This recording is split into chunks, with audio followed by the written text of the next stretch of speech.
Meus amigos, eu me sinto muito honrado de poder estar aqui hoje com vocês. Não é comum que eventos em assembleias legislativas estaduais reúnam tantas autoridades de âmbito nacional. Nós temos hoje aqui senadores da República, deputados federais, deputados distritais e a principal autoridade da nação, o povo brasileiro, está aqui também, dando um sinal claro para as autoridades constituídas e designadas para representar a população de que, majoritariamente, o brasileiro é defensor da vida. Nós já lançamos algumas frentes parlamentares aqui, muitas delas com sucesso, todas elas com sucesso, mas essa é, sem dúvida, a que mais atraiu pessoas para o lançamento. Isso tem um significado especial para todos nós. Eu agradeço desde já aos senadores, aos deputados, e vou me permitir iniciar com algumas palavras de São Tomás de Aquino. A vida contemplativa encontra seu alicerce na contemplação da verdade. E não há verdade mais evidente do que esta, de que a Bíblia, o manual de fé dos cristãos, apresenta uma visão consistente sobre a sacralidade da vida, sendo o próprio Deus aquele que a cria. O salmista escreveu: os teus olhos me viram a substância ainda informe no ventre da minha mãe. E no teu livro foram escritos todos os meus dias, cada um deles escrito e determinado, quando nenhum deles havia ainda. De igual modo, o chamado de Deus a Jeremias é: antes que eu te formasse no ventre materno. São exemplos de como a Bíblia atribui identidade e propósito à vida antes do nascimento, e que fundamentam a crença de que cada vida é um ser único, para o qual Deus tem um plano, um propósito, um projeto. Nós vivemos, contudo, uma era em que o sacrifício da vida humana tornou-se um ato banal, onde o sagrado ventre materno, outrora santuário de desenvolvimento e esperança, foi transformado no mais incerto dos refúgios.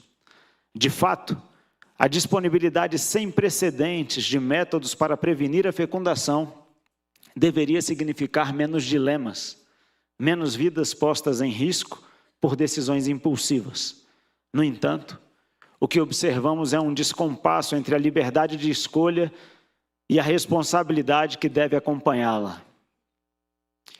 Dados do Instituto Guttmacher, e se a pronúncia não estiver certa, eu peço perdão, dos Estados Unidos, mostram isso e nos confrontam com uma realidade desconcertante. Apenas 1% dos procedimentos de aborto são decorrentes de violências atrozes, como o estupro. 3% são realizados por problemas de saúde do feto e 4% são relacionados à saúde da mãe. Os outros 92% são realizados por motivos diversos, que não esses casos, pela simples vontade das pessoas. Esses dados, somados à recente decisão do parlamento francês de incorporar o aborto como um direito constitucional, nos levam a uma profunda reflexão. O que motiva uma sociedade a elevar o término de vidas inocentes e indefesas ao status de direito fundamental? A explicação é simples, mas perturba. Há um projeto de poder, conduzido por movimentos de esquerda, que visa uma transformação radical da sociedade. Transformação que só é possível mediante a destruição das leis e dos valores morais judaico-cristãos, que fundaram e fundamentam a nossa sociedade. Aliás, regimes genocidas de esquerda, como o fascismo, o nazismo e o comunismo, sempre desvalorizaram a vida humana em nome de ideologias e resultaram em milhões de mortes. mais de 400 mil sob Mussolini, mais de 20 milhões no regime nazista de Hitler e mais de 100 milhões nos regimes comunistas ao redor do mundo. Esses números parecem coisa do passado, quando vivemos um momento de regimes democráticos. O que nos choca, contudo, é saber que em 2017, 55 milhões de abortos foram realizados no mundo. Vidas aniquiladas todos os anos. Uma estatística que se aproxima dos horrores cometidos por todos os regimes totalitários ao longo da história. A verdade é que nós enfrentamos neste momento da história um genocídio silencioso e contínuo, não perpetrado por tiranos, mas por pessoas que, movidas por ideologias que odeiam a vida, são agentes de morte, quando deveriam ser agentes de vida.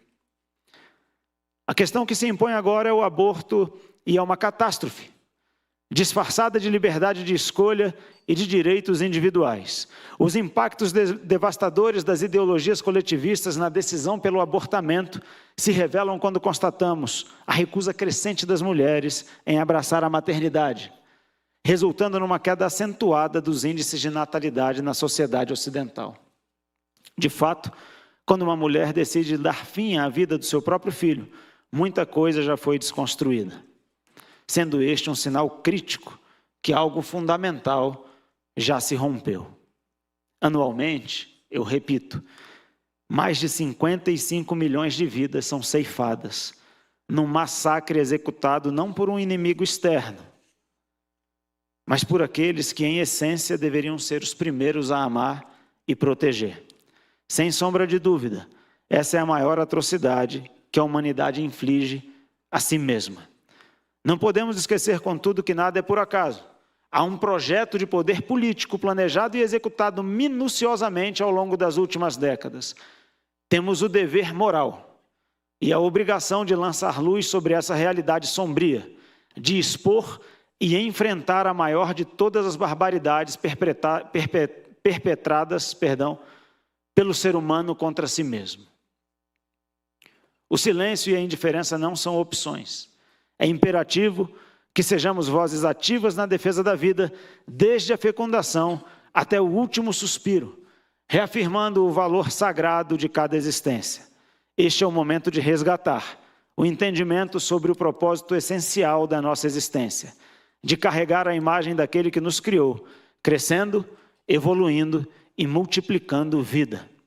E o simbolismo primordial do útero, restaurando a sua sacralidade como o berço da existência, o santuário divino, onde a vida surge e deve ser defendida.